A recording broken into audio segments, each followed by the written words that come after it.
काल धनंजय मुंडे केंद्रीय गृहमंत्री अमित शाह साहेबांना भेटले।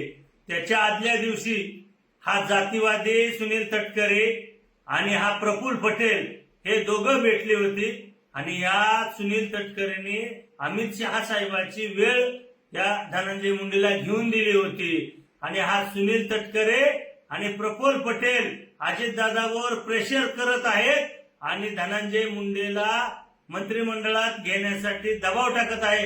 या धनंजय मुंडेने अनेक महाराष्ट्रातील माता माऊलीचं कुंकू पुसलेलं आहे, रक्त पेलेलं आहे, ह्याचे हात मानलेले आहेत आणि अशा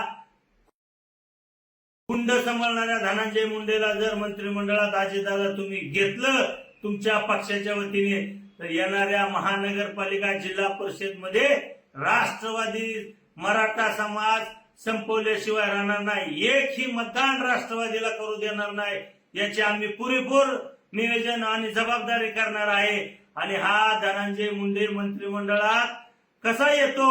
अहो, स्वर्गीय संतोष अण्णा देशमुख यांच्या कुटुंबाला अजून न्याय भेटला नाही आणि हा धनंजय मुंडे मंत्रिमंडळात आला तर महाराष्ट्रात अनेक प्रत्येक जिल्ह्यात प्रत्येक तालुक्यात वाल्मिक कराड सारखे गुंड सांभाळून गुंडगिरी महाराष्ट्रात बिहार सारखं करण्याचं नियोजन करेन।